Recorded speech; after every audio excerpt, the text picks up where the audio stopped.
Hey y'all, how's it going? Gage here. So,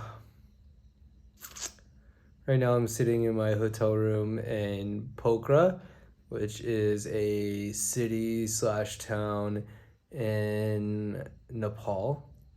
And I've been traveling for probably like almost 5 months now. Um, I started out going to Athens, then I went to Egypt, then Sri Lanka, then the Maldives, then India, and then now Nepal for almost 2 months in Nepal now. And I've had some just absolutely wild things been happening.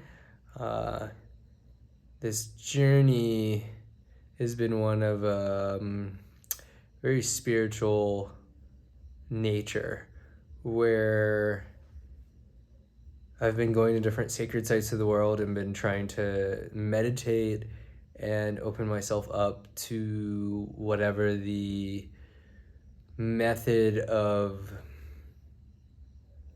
connecting with consciousness of wherever the local place is. So in India, for example, I went to Sadhguru's ashram for a week and practiced different Hindu practices such as meditation, mantras, chanting, in the Isha program. I also started out in Athens where I went and meditated at the Parthenon and tried to drop in with some of that culture. Then I went to Egypt with Graceline, which is a business that Michaela Grace, who is an absolute amazing soul that is so tuned in. It's her mystery school, and she took a group of us from over to Egypt, and we got to meditate in the different pyramids, even doing a private night in the King's Chamber in the Pyramid of Giza. And yeah, that was so powerful.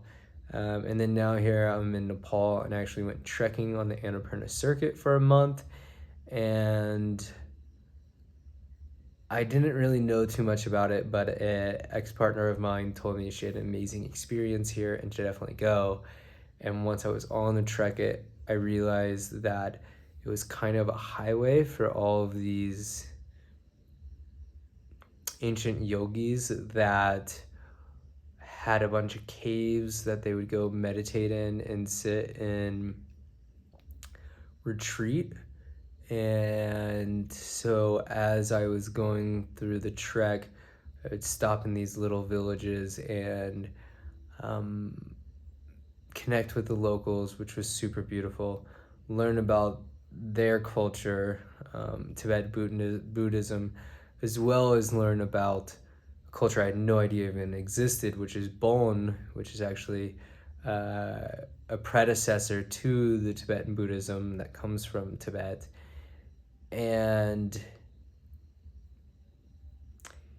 each place that as I got further on this trek, which I think about halfway through, I did about 100 miles, and then went a little bit further after crossing the main pass, which was, what was it, about 5,000 something meters, which equates to about 17,700 feet. The air gets pretty thin up there. But anyways, as I would go along, I would encounter these different caves and these different spaces that felt super powerful. And I would drop in and meditate there. And I keep having these just absolutely profound experiences that when I put them into words, it almost it sounds like a sci-fi movie. It doesn't even sound like reality or like normal life. And so I've been sharing that with some of the people I meet along the way, and I've been very fortunate to meet people that are also on a very deep spiritual path. And they've been encouraging me to put it out there on my social platforms. I've been a little bit hesitant to share all of this as I try to. When I paint about a lot about my spirituality and about things that really matter to me and topics such as duality of the masculine and the feminine, about consciousness, about opening up, etc., etc. But at the same time, I try to leave a lot of my opinions outside of the actual art pieces I make, kind of in the shadows, as to not polarize or support one political opinion, or not to go too far into my spiritual opinion on these platforms, because I don't want to push people away. But it seems like I'm kind of getting the message to go share. It feels like I should share these experiences, because while they're super far out there, and for most people in my audience, if I were to share these, I would sound effing crazy, and I'm aware of this. uh, it's a really big part of my journey. And, I'll be on the road for quite some time, and I've already been on the road quite a while. And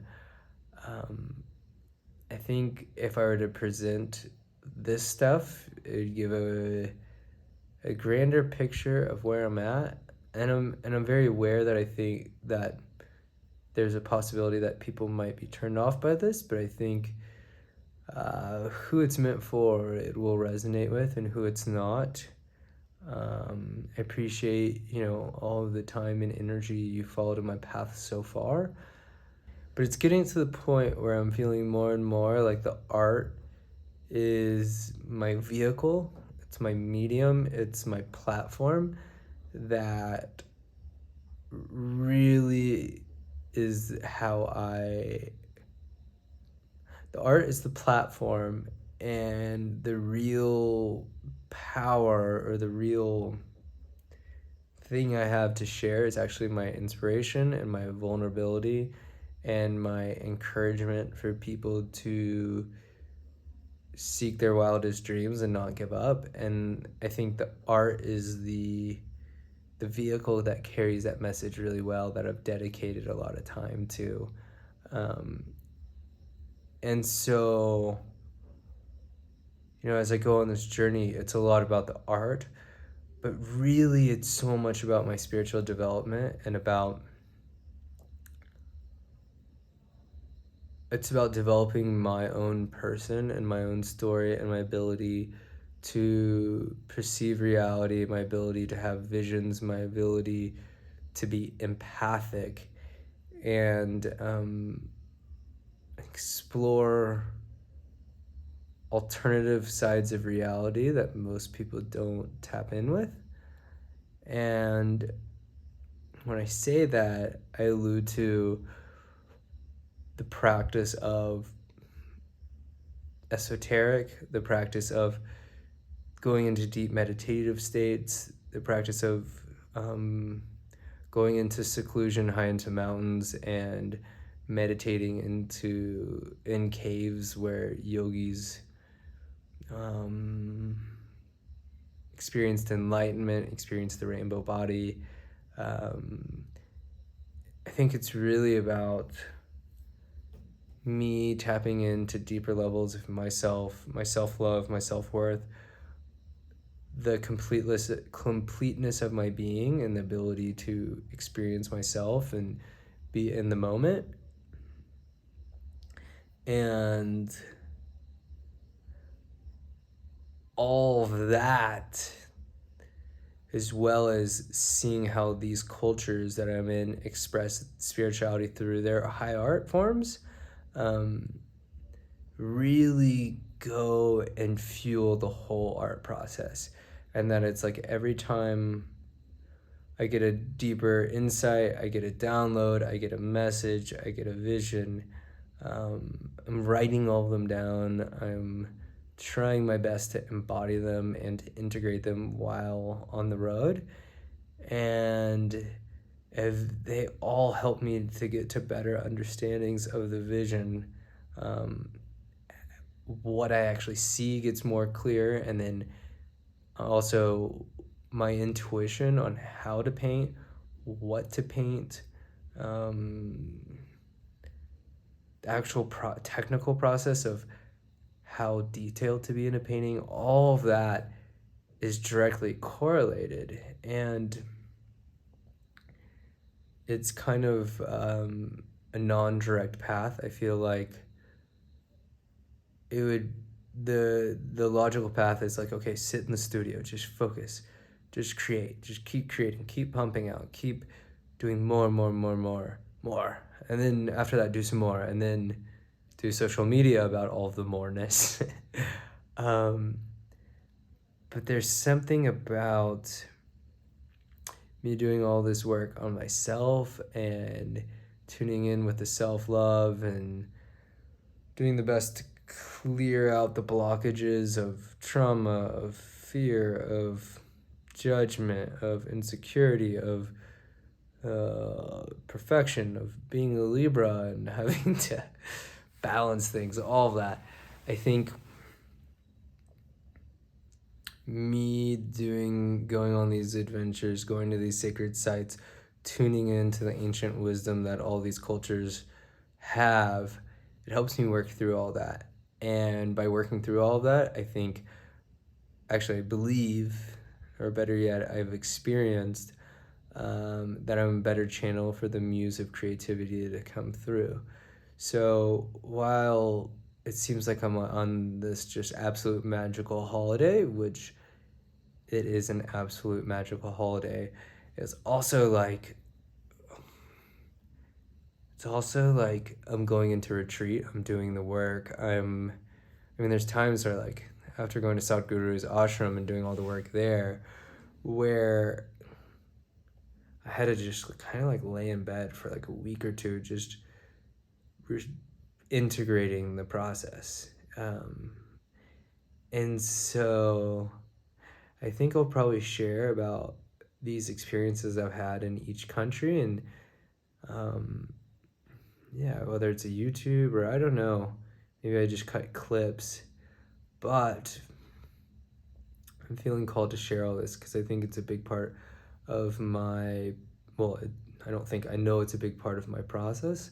I know it helps my painting so much, and I think that a big part of my offering to the world is the words I use and my ability to express things through words. And so this is my attempt to do more than just visually express myself through paintings. I think this is an opportunity to see deeper into myself and I guess to be even more vulnerable and put myself out there to the world. So that's kind of my introduction of what's been happening on the journey thus far.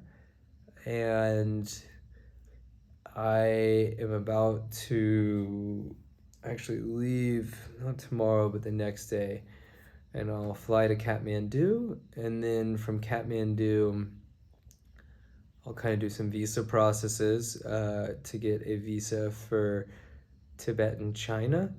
And then after dropping off my passport and doing that stuff, I will take a bus or a jeep to a mountain range called Lantang in northern Nepal, close to the Tibetan border. And I will begin a 5 to 9 day trek where I'll probably go from 14,000 meters up to like almost, I think 5,000 about 5,000 meters. So it'll be pretty intense. I've been trying to keep my butt in shape since trekking for a month in the Annapurna circuit. So I've been going to the gym and running doing about 7 to 8 kilometers every few days. So I feel pretty good about that. And then after I do this trek, I'll kind of start at one point in the valley. I'll go all the way up, and then I'll come back, and then I'll get picked up by the tour group, and then head west across Tibet and China all the way to Mount Kailash.